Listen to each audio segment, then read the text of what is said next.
राधे राधे दोस्तों, स्वागत है आपका अपने YouTube चैनल स्टोरी क्वीन रेखा में।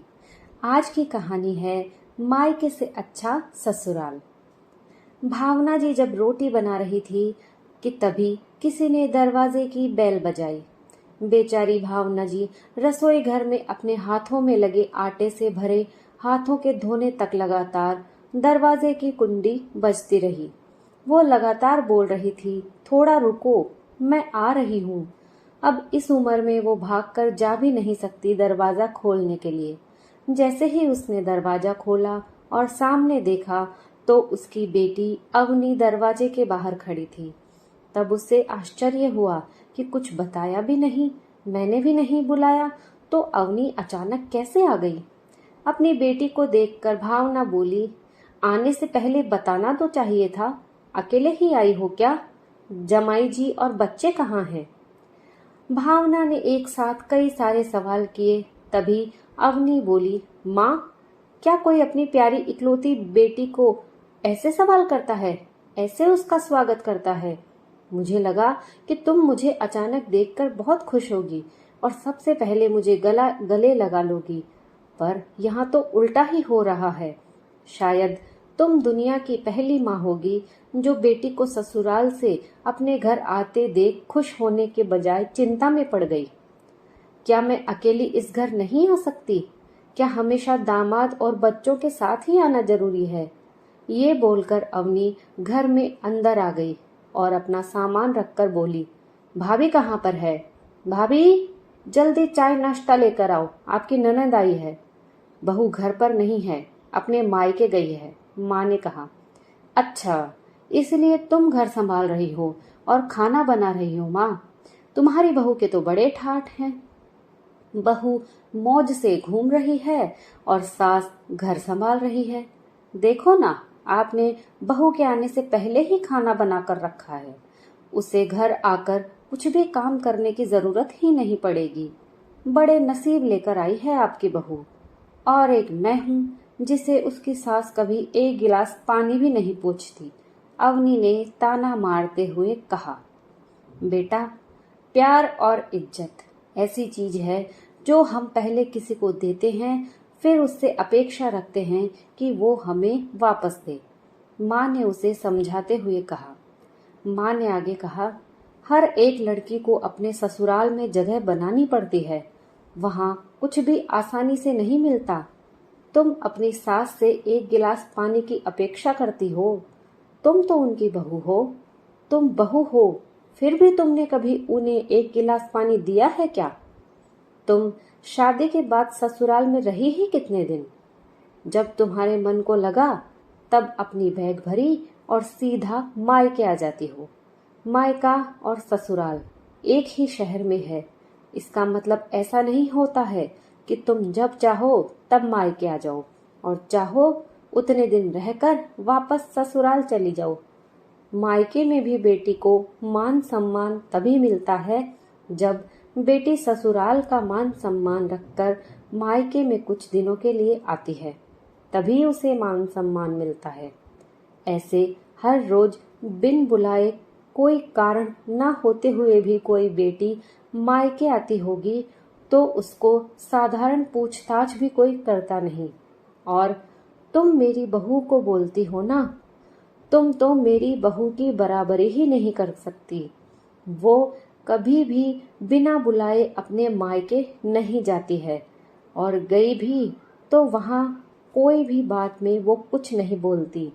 वो जब घर में रहती है तब वो मुझे घर में कोई काम नहीं करने देती, और अब मेरी इच्छा से मैं अपने घर का काम कर रही हूँ। वो मुझे काम करने के लिए नहीं कह कर गई। अपनी बेटी को माँ के सिवा अच्छा कौन समझा सकता है?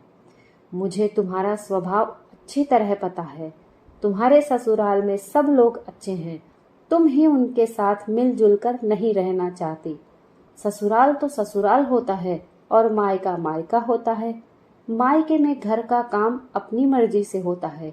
ससुराल में सबसे पहले सबका दिल जीतना पड़ता है, सबको अपना बनाना पड़ता है। उसके लिए छोटों से लेकर बड़ों तक सबको प्यार करना पड़ता है। सबकी पसंद नापसंद का ध्यान रखना पड़ता है। सबसे प्यार से बोलकर सबको उनके घर के कामों में मदद करनी पड़ती है। तभी सब लोग घर में आई नई बहू को स्वीकार करते हैं, उसे अपना मानते हैं। तुम जिम्मेदारी लेने के लिए तैयार ही नहीं हो, इसीलिए रोज रोज मायके चली आती हो और यहाँ आकर भी वही करती हो। अभी की बात देख लो, घर में कदम भी नहीं रखा, उतने में भाभी को ऑर्डर देना शुरू कर दिया। भाभी, मुझे चाय नाश्ता लेकर आओ। वो व्यक्ति घर में है या नहीं, वो कैसी है, उसकी तबीयत कैसी है, ये पूछना भी जरूरी नहीं समझा। घर में आए मेहमान की मेहमान नवाजी होती है, पर उनका बर्ताव, बोलना सामने के व्यक्ति को पसंद आया तो मेहमान नवाजी ना मांगते पूरी होती है। पर तुम्हारा ऐसा बर्ताव मुझे ही पसंद नहीं आता तो तुम्हारे ससुराल वालों को कैसे पसंद आएगा। तुम बोलती हो ना मेरे बहू का बहुत ठाठ है, तो वो बात सही है। उसने यहाँ हमारा दिल जीत लिया और हर एक के दिल में खुद की जगह बनाई है। वो रोज रोज तुम्हारे जैसे ससुराल के लोगों के साथ झगड़ा करके मायके नहीं जाती। इस वजह से ससुराल और मायका दोनों जगह उसकी इज्जत होती है। जब तक उसे अपने मायके से बुलावा नहीं आता तब तक वो नहीं जाती। आज माँ ने ही अपनी बेटी को उसके बर्ताव के दोष दिखाए, क्योंकि उसे लगता था कि अपनी बेटी को अभी नहीं समझाया तो वो उसे कभी नहीं समझेगी। तब तक बहू भी घर आ गई। उसने अवनी को देखते ही बोला, अरे दीदी, आप कब आई? मुझे फोन किया होता तो मैं घर जल्दी आ गई होती ना। इस पर अवनी बोली, नहीं नहीं भाभी, मैं वापस जा रही हूँ। अभी ही मेरी सास का फोन आया था, उनके सीने में दर्द हो रहा है, मुझे वापस जाना है, आऊंगी वापस कभी यहाँ। ये बोलकर अवनी अपना सामान लेकर चली गई। तभी उसकी भाभी ने उसे रोकने का प्रयास किया, लेकिन उसकी सास ने ही अपनी बेटी को रोकने के लिए मना किया और अपनी बहू को बोला, बहू जाने दो उसे, पहले अपना घर संभालने दो, उसके बाद उसे मायके में आने दो। तुम भी किसी के नहीं बुलाने पर तुम्हारी मायके जाती हो क्या? तभी बहू भी समझ गई कि सास ने उनकी बेटी को जीवन का पाठ पढ़ाया। काफी महीने हो गए, अवनी का फोन नहीं आया था। वो खुद भी मायके नहीं आई, इसलिए उसकी माँ ने उसे फोन किया। शुरुआत में किसी ने भी फोन नहीं उठाया, फिर थोड़ी देर बाद फोन किया तो फोन उठाया, लेकिन अवनी ने नहीं, उसकी सास ने।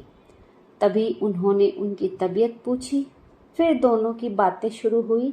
तभी बीच में ही अवनी की सास ने उसकी माँ को धन्यवाद दिया। तब अचानक उनके ऐसे बोलने पर उनको कुछ समझ नहीं आया, इसलिए भावना जी ने वापस पूछा, आप किसी और से बात कर रही हो क्या? अवनी की सास बोली, नहीं तो। फिर आप धन्यवाद किसको बोल रही थी? भावना जी ने पूछा। आपकी बेटी अवनी बहुत समझदारी से बर्ताव कर रही है, सभी को अपना बनाने की कोशिश कर रही है, सभी की मनपसंद का खाना बनाकर खिलाती है। घर में बहुत आनंद का वातावरण बना है, कोई भी झगड़ा नहीं, जैसे स्वर्ग ही बन गया हो मेरा घर। इसलिए मैं आपको धन्यवाद बोल रही हूँ। आपकी बेटी के अच्छे बर्ताव से ये दिन हमें देखने मिला, हम बहुत धन्य हो गए। पहले हमें उसकी तरफ से कोई भी अपेक्षा नहीं थी, पर आपने उसे समझा कर भेजा और उसके स्वभाव में बदलाव आया। आज उसी अवनी को मायके जाना तो दूर की बात है, फोन पर बोलने के लिए भी उसके पास वक्त नहीं है। वो अपनी गृहस्थी में व्यस्त हो गई है। दोस्तों, सभी माँओं ने अगर अपनी बेटियों को ऐसा समझाया और उनको समझ आ गया तो किसी भी घर में झगड़ा नहीं होगा और कोई भी घर कभी नहीं टूटेगा। कहानी समाप्त होती है। आपको कहानी पसंद आई हो तो प्लीज़ लाइक, शेयर और कमेंट करके मुझे ज़रूर बताइए। और आप लोगों से मेरी एक ही प्रार्थना है, प्लीज़ मेरे चैनल को सब्सक्राइब ज़रूर से कर लीजिए। कहानी सुनने के लिए आप सभी का बहुत बहुत धन्यवाद।